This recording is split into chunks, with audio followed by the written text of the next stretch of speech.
Thank you, Deputy Speaker. I would like to move that this House, A, notes that the 27th of January was International Holocaust Remembrance Day, B, recognises the atrocities committed during the Second World War against many groups, and in particular people of Jewish faith and heritage, C, commends the staff and volunteers of the Adelaide Holocaust Museum and Steiner Education Centre for their work on Holocaust education since opening in 2020, and D, commits to maintain continued vigilance against anti-Semitism and all forms of racism in whatever form that they take within our South Australian community today and into the future. Deputy Speaker, January the 27th has been designated by the United Nations General Assembly as International Holocaust Remembrance Day, which is the anniversary of the liberation of Auschwitz-Birkenau. The Holocaust, as most people would be aware, but we should never forget, was the systematic, state-sponsored persecution and murder of 6 million European Jews by Nazi Germany and its allies and collaborators. The Holocaust was an evolving process that took place throughout Europe between 1933 and 1945, but of course increased in significance and horror in those latter years of World War II. The Holocaust was referred to as the final solution of Nazi Germany, aimed to exterminate all Jewish individuals within the country's control. By the time that this abhorrent deed had come to an end, approximately two-thirds of the entire Jewish population in Europe had perished. International Holocaust Remembrance Day is an occasion to remember the millions of Jews at an individual level who were victims of the Holocaust. But more broadly than that, it's an opportunity to reflect on the incessant attacks that have occurred on people of Jewish faith and tradition for millennia. The Holocaust is within the living memory still of many Australians. There are still Holocaust survivors living in our country today. It is not that long ago. As someone still in my 30s, it occurred less than 40 years before I was born. That is not a long time ago. And we cannot allow the passage of time to dilute or to allow a drift away from the realities of the persecution that the Jewish people face. We cannot allow the passage of time or the drift of people's memories or the passing of those who had individual experiences in the concentration camps. We cannot allow the progress of time to let us forget the lessons of the Holocaust. And there are many lessons. There are many opportunities for us to reflect on why the Holocaust happened and to put in place the protections and the awareness and the education across our society, between faith communities and between individuals, between nations, to make sure that such an event never happens again. But in truth, in recent times, we have seen an increase in anti-Semitism across the globe. And perhaps, although I don't feel qualified to say this definitively, but perhaps we are looking at a time when it is more dangerous to be a person of Jewish faith and custom. It is more dangerous to proclaim one's Jewishness than at any point in modern history since the occurrence of the Holocaust. That's the feedback that I get from members of the Jewish community here in South Australia. And in recent months, because of global events, I and many people in the Parliament of South Australia have had the opportunity to reach out, to build relationships, to talk to spend time with people of the Jewish community here in South Australia, to understand the challenges that they face and to understand and react to the protections that need to be put in place at multiple levels to ensure that people feel safe to practice their customs, traditions and faith as Jews in this state and in this nation. South Australia's got a great history with regard to being a melting pot of cultures and faiths, but it doesn't mean that we shouldn't continually guard against the possible drift of that cohesion, and we should continually fight for opportunities to bring people together and to celebrate what we've got here in South Australia, even when other parts of the world might be dividing along racial and faith-based lines. Education is a really important part of that. Talking to people about traditions and customs and stories and why faith is so important to individuals and to communities. Remembering the Holocaust, why it happened, how it happened, its impacts, and the ripple effect that it has sent across the globe for more than 80 years now. This is all incredibly important. We must keep those memories alive. We must keep those stories alive. We must keep those atrocities forefront of mind. It's not nice to need to do that, but we've got to do that, because that's a way to ensure that this doesn't happen again.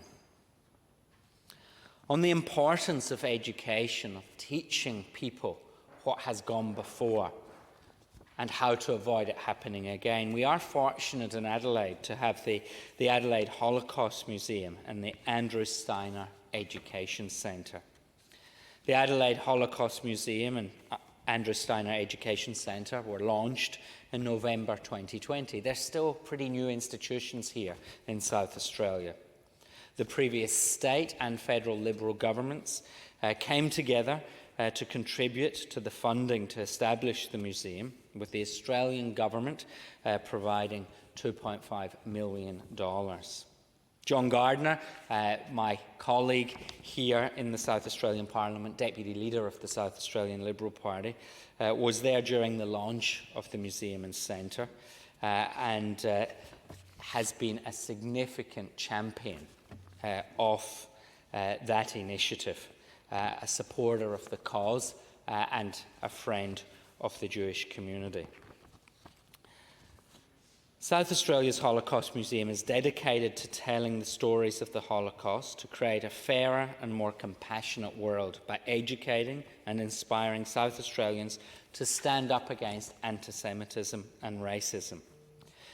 The museum really importantly supports teachers and principals in South Australian schools and across community groups to teach the history and the lessons of the Holocaust to this generation and to many generations to come. I had the pleasure of visiting the Holocaust Museum, which can be found down in Wakefield Street, back in November. At that time, I was able to catch up with Kathy Bajcic, the Centre Director. Kathy's now moved on to another role in Sydney, and we thank Kathy for her significant contribution to getting that museum off the ground and being a driving force within the South Australian Jewish community to making that happen. I was also able to catch up with Pauline Cockrell, the museum's curator, Thomas, the educator who has been working there for some time, and also in attendance was Elizabeth Ho, OAM, a board member of the Holocaust Museum. We've also got the Andrew Steiner Education Centre alongside the museum. And the Education Centre was the work of Andrew Steiner, OAM, who is a Holocaust survivor, artist, historian, and self-funded Holocaust educator, who has been doing that work here in South Australia for more than 30 years. Andrew Steiner turned 90 last year and continues, where possible, to tell those stories, to teach those lessons, and to encourage harmony between peoples and between faiths. The recognition of International Holocaust Remembrance Day and other days like it really create a space, an opportunity, a date and a calendar for us to pause and to think about what has gone before, and as I mentioned a moment ago, how we can avoid that happening again. To look at the past, but also assess where we currently are. To delve into whether or not it is actually the most dangerous time since the Holocaust for Jewish people. And is that a reality here in South Australia and Australia, as it clearly is in other parts of the world? You know, we've seen some progressive Western political movements say some pretty horrendous things against the Jews. Not in Australia, though. Not in Australia, in my assessment. And long may we guard against that. I believe there is a strong sense of bipartisanship across this chamber, across our parliament, when it comes to recognising, protecting, and building relationships with the Jewish people in South Australia, but really in Australia more broadly as well. Anti-Semitism in Australia is reportedly on the rise, but that bipartisanship across this chamber, I believe, stays strong. We've seen that in action through various contributions from both members of the Liberal Party and the Labour Party, including the Premier, since the events of October 7, 2023. Doesn't mean we shouldn't remain vigilant, we shouldn't continue to reflect on the past, and we shouldn't look forward to where we want to be in the future. We don't want incidences of anti-Semitism to continue to rise. We want that to settle, to trend down, to disappear altogether. I want to acknowledge the members of the Jewish community here in South Australia who have been in contact with me in recent months, particularly Norm Schuler and the people that he represents in this state. Norm's been a great friend to people across political parties and is always keen to tell the story of the Jewish people here in South Australia and to encourage us again to reflect on the atrocities of the past and do everything we can to make sure that that doesn't occur in the future. International Holocaust Remembrance Day gives us that opportunity. It was a couple of weeks ago, but it's timely to use today in Parliament to raise the day, to reflect on what it means and to show solidarity with the Jewish people here in South Australia. I commend the motion to the House. Okay. The member for Playford. Thank you, sir. I'm very happy to speak in support of this motion brought to the chamber by the Leader of the Opposition. I feel it's important we send a strong and united message that anti-Semitism, or indeed any racial or religious hatred, is completely unacceptable in this beautiful state. A strong message must be sent, and it becomes all the more louder, hopefully deafening, when we speak together as one. Now, I want to preface my support to this motion by making it clear it does not come with favour to any one group. Discrimination, hatred or harassment is unacceptable in any shape or form. And while today we are highlighting the dreadful atrocities committed against people of Jewish faith and heritage, it needs to be stressed that history is littered with these dark chapters that must not only be condemned, but also remembered for all the right reasons. Growing up, I lived in a house where history and politics were dinner table discussions. This probably comes as no surprise, given Mum came from Poland and Dad was born in England 2 years before the start of the Second World War. Events relating to war-torn Europe were always close to home, and probably the reason I took up studying history at university. With no ambitions to take up teaching, some would question my decision to study the past, and I would always respond by pointing out that it was a way to avoid future mistakes. And while Adelaide is half a world away from the historical epicentre of anti-Semitism, we don't have a shield protecting us from it manifesting itself in our backyard. The best way we can ensure we don't repeat our darkest days is by placing reminders of the consequences of ignorance. And this is how the International Holocaust Remembrance Day and the Adelaide Holocaust Museum and Steiner Education Centre proved to be invaluable. So when we reflect on some of the atrocities of medieval history, such as trial by water, the Crusades, or even some form of crude torture, it's very common they're remembered, regretfully, with some degree of amusement. Distances in time often dilute the fact that we're dealing with humans and the suffering was real, albeit many centuries ago. We must hang on to the realities of the Holocaust and ensure this dark period is never diluted when we pass its warnings onto future generations. There is no novelty element to the murder of up to 17 million people, and we must do everything to ensure as much accuracy and human emotion is passed on through discussions like the one we are having today. This is best done when we attach modern relevance to these reminders. I don't suppose many of the volunteers associated with the Holocaust Museum and the Education Centre receive the same inner glow that other volunteers do when they help others. I imagine people like Andrew Steiner, OAM, a Holocaust survivor, feel it's more duty-bound. And for this, they deserve their own set of special words on why they are appreciated. As we move further and further away from this barbaric era, even with my background and origins, I have concerns that it will be harder to communicate the loss of humanity to my son and future generations if we do not have these days and places to remind us. Given the fact this is a motion with bipartisan support, in many ways, the fact this House can stand together is arguably the best way to express appreciation to the staff and the volunteers of the Adelaide Holocaust Museum and Steiner Education Centre. So the people opposite from me are not my enemies. I've only been in this place for a couple of years, but in a short time, dare I say it, I would even count some of these people as my friends. We have our differences, but we do not harbour hatred for one another. One of my very first jobs as an MP, I had the honour of laying a wreath at the now defunct Dutch club in Greenfields.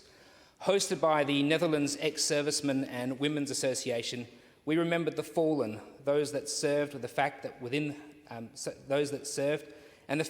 the Netherlands, 3/4 of its Jewish population were murdered, and that was the highest in Western Europe. I was new to the job, and my team had made quite the effort of organising a wreath. On that same morning, the member for Hammond was present to represent the Leader of the Opposition. He'd driven all the way from Strathalbyn, and having not lived that too far away in a past life, I was appreciative of these efforts. He had been nothing but kind to me since I was elected, and I asked if he would do the honour of laying the wreath with me together. After the ceremony, we both had attendees say how much they appreciated the combined gesture. We were both told that while we stood for different causes, the significance of laying the wreath as one on a day when we recalled events that had their origins based on division showed that lessons had been learned. As politicians, we must never lose sight of this, for while we have jobs to represent people from different walks of life, we also have a duty to stand as one on the basics of what makes us human. So in April last year, I was shocked deeply when I went onto a social media page from the northern suburbs to see a group of cowards dressed in balaclavas and under the cover of darkness had placed a banner on a footbridge over Main North Road. I've debated within my mind whether I would recount these words, but for the sake of historical accuracy, it was labelled "Multiculturalism is white genocide." Now, it was very distressing, but it was also fantastic on how quickly leaders in the North came out to condemn these ugly words. Mayor for the City of Salisbury, Gillian Aldridge, was on radio outlining such a statement does not represent the wonderful communities of the North. Hats off also go to SAPOL and the Department of Transport and Infrastructure for quickly having this banner removed. Given I represent a community where 40% of us are born overseas, myself included, it was felt that if the racists could have their banner, then so could we. A quick brainstorm from my office manager, Ryan Shoemaker, and a call to Scott from Replica, and we were ready with our own banner and set of words. Multiculturalism brings us together. I was encouraged by how so many locals wanted to stand behind this statement, with local councillors, the Salvation Army, and many multicultural groups joining me legally to gather in a park in Parafield Gardens, without the cowardly cover of balaclavas or darkness, to proudly illustrate who we really are in the North. Fast forward, unfortunately, to September, and it would appear that this mob were back. This time, in the same place, with a new banner stating it was the Jews. While we reflect on the past, it is frightening that these people are still out there who would appear to not condemn these atrocities. Such people and their movement must be fought. When we cannot teach them the errors of their ways, we must do everything we can to consign their dangerous views to the far-flung fringes. And while I was saddened that our banner was not enough, coincidentally, almost to that day, I was delighted we had something to respond with. Following the arrival of 500 bumper stickers using the same set of words that we used on the banner back in April. I'm pleased to say that they went quickly, and I'm sure we can produce more if anybody is interested. It's great to see this message scattered across the vehicles across the North, and I hope it's a reminder to anyone hoping to spread hatred that is simply not reflective of who we are. Knowing that the two main parties within this chamber reflect this thinking, I'm also encouraged by members of the other place. I'm grateful we've also seen One Nation speak out over the misuse of swastikas, and I know the Greens have also gone out in force condemning these awful banners. I can appreciate these balaclava-wearing cowards will be near impossible to recognise, but I am very hopeful the major parties have sent a loud message that there's no room for them in our camps. Finally, I want to underline and thank the Leader of the Opposition for Part D of this motion. In my eyes, there can be no greater act of extreme hatred fueled through mass ignorance than what happened in the Holocaust. I grew up discussing what happened to people of Jewish faith, but at the same time, never ignore that events also included suffering inflicted on Russians, Poles, Jehovah's Witnesses, Gypsies, Serbs, Freemasons, homosexuals, the disabled. In fact, anyone that didn't align to a widespread sense of false imagery. The survivors and those close to them would be the first to tell you that the same ugliness that led to this trail of devastation can and has easily manifested itself against other groups since. This motion may on face value be reflecting on events that happened around 80 years ago, but it is still very much relevant today. We must continually reflect and learn from these events to ensure history never repeats. And with that, sir, and in the spirit of solidarity, I commend this motion to the House. Member for Bragg. Thank you, Mr Deputy Speaker, and I also rise to support this motion from the Leader of the Opposition, noting that 27 January is International Holocaust Remembrance Day. It's a very important opportunity, sir, for this House to recognise the atrocities committed during the Second World War against so many groups, but in particular people of Jewish faith and heritage, and it's a very important opportunity for this House to once again commit to maintain its continued vigilance against anti-Semitism and all forms of racism in whatever form they take within our South Australian community today and into the future. I note in particular, in this motion, Sir, a commendation of the staff and volunteers of the Adelaide Holocaust Museum and Steiner Education Centre for all of their work on Holocaust education since opening in 2020. And that is something I really want to focus on in my brief contribution, Sir, and in particular to acknowledge a lifetime's work from Mr. Andrew Steiner, OAM, who is my constituent, who is a Holocaust survivor, and who is a remarkable man. Since 1990, Andrew has provided education about the Holocaust to secondary and tertiary students in South Australia.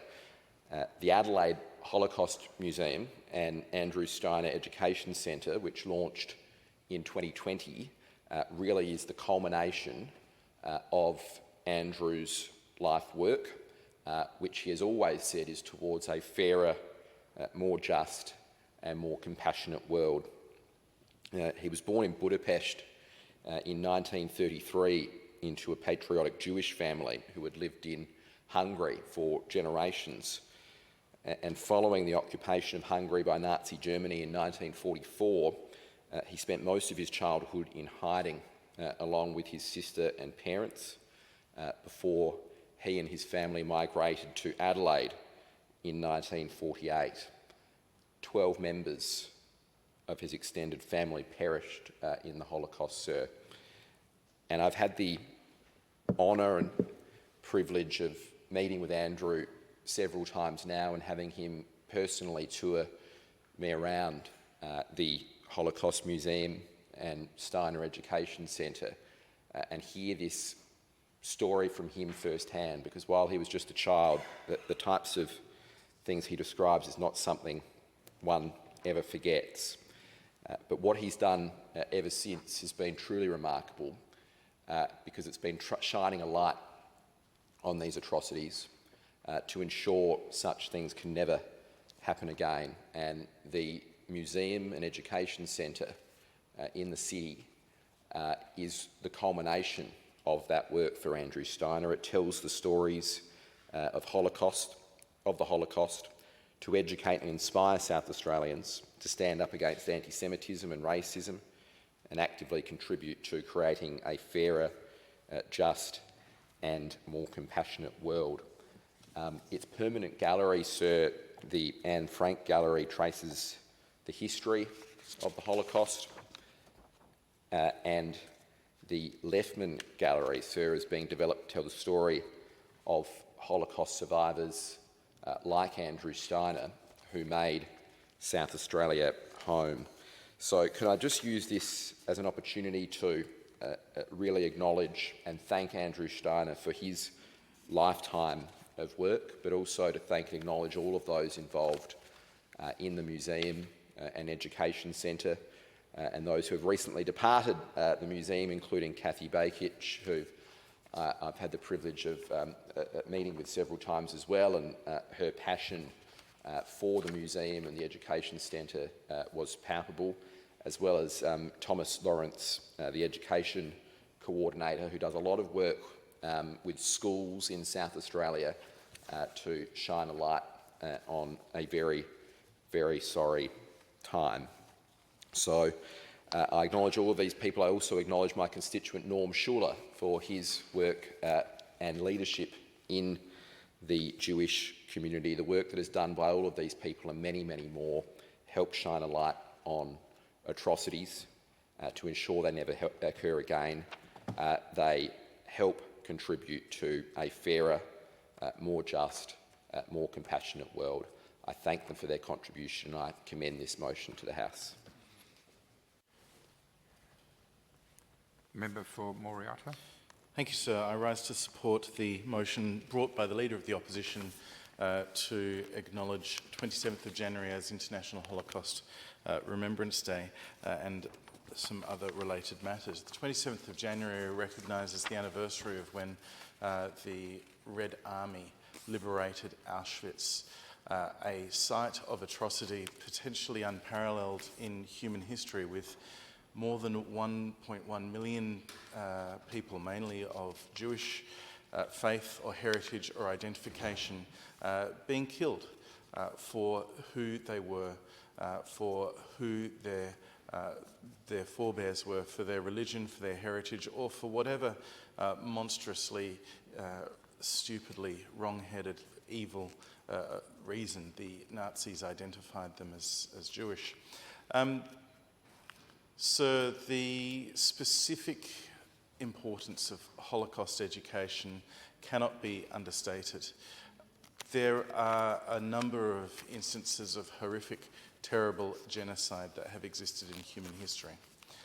But in its industrial application of mechanized horror, the Holocaust stands potentially alone.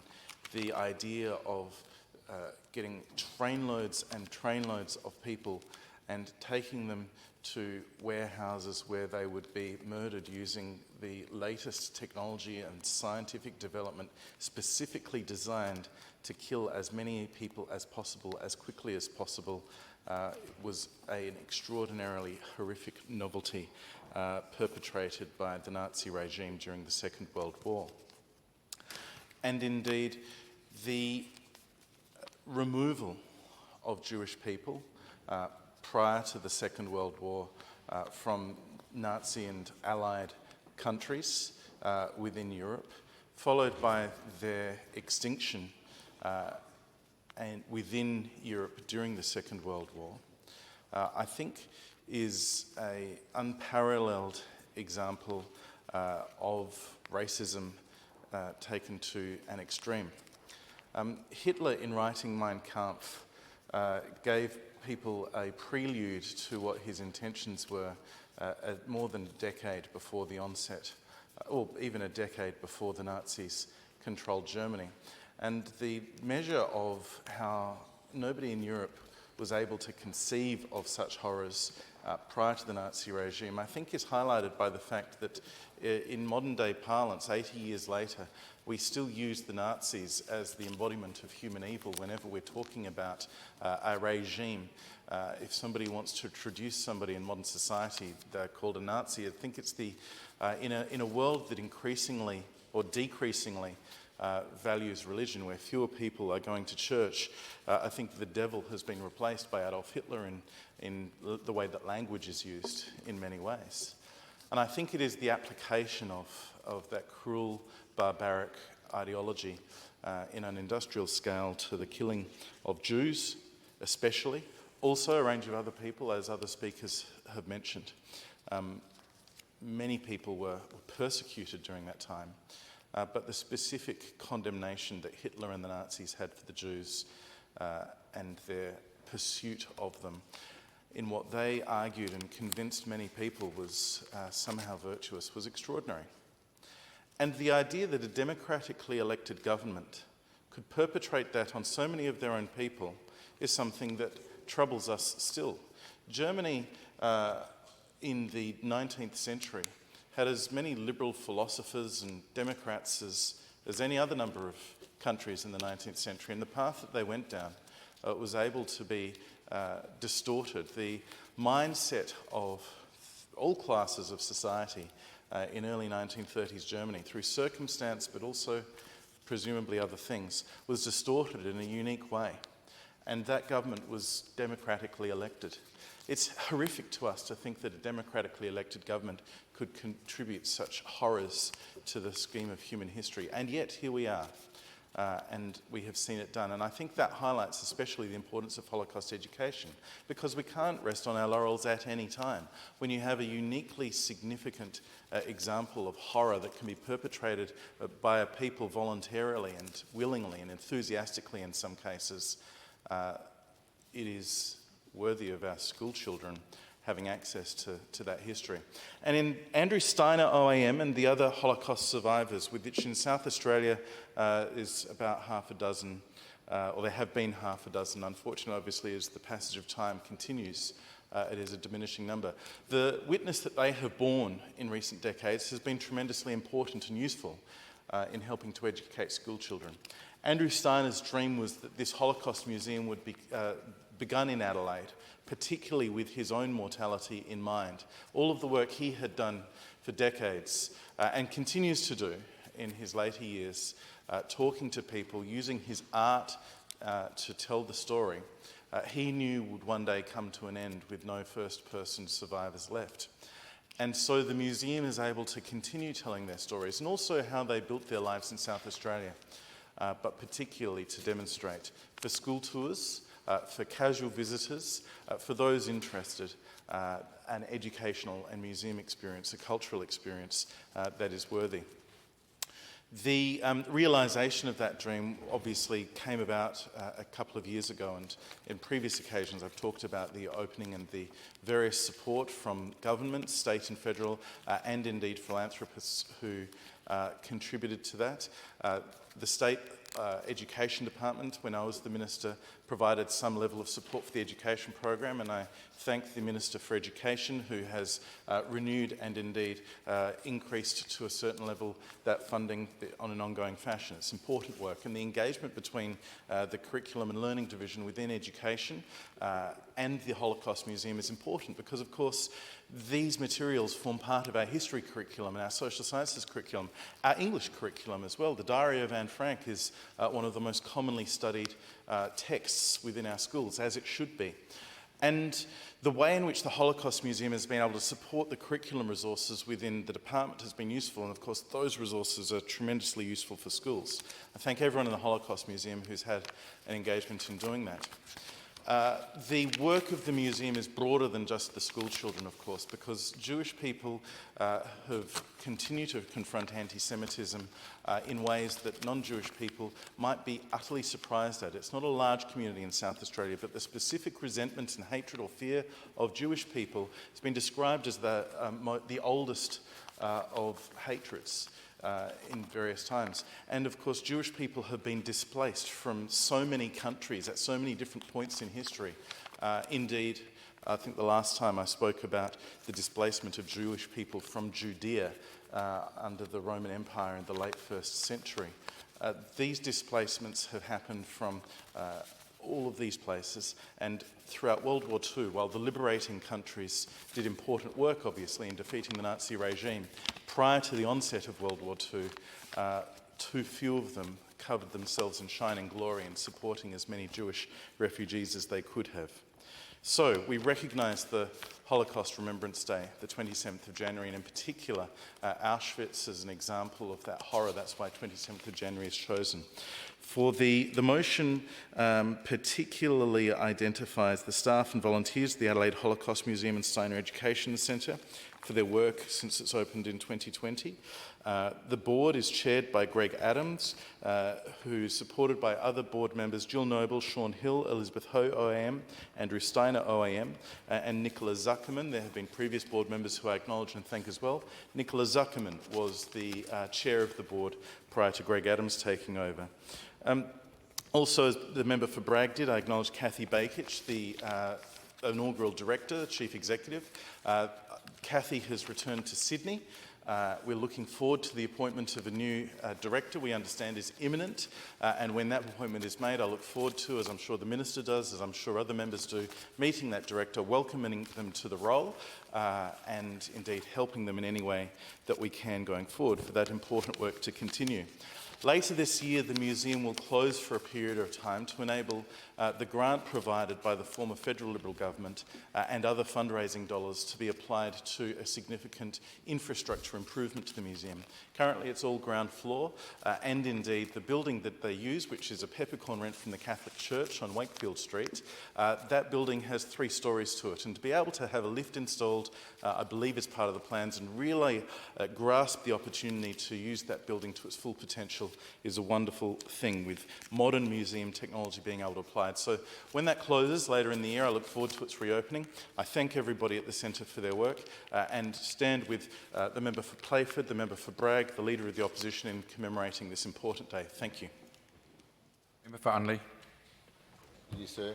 I too stand to support this motion. I'll just remind the House that this House notes the 27th of January as International Holocaust Remembrance Day. recognises the atrocities committed during the Second World War against many groups, and in particular people of Jewish faith and heritage, commends the staff and volunteers of Adelaide Holocaust Museum and the Steiner Education Centre for their work on Holocaust education since opening in 2020, and commits to maintain continued vigilance against anti-Semitism and all forms of racism in whatever form they take within the South Australian community today and into the future. And it's important that we recognise International Holocaust Remembrance Day, because it was such a horrific time. And I think the thing that makes it even more important today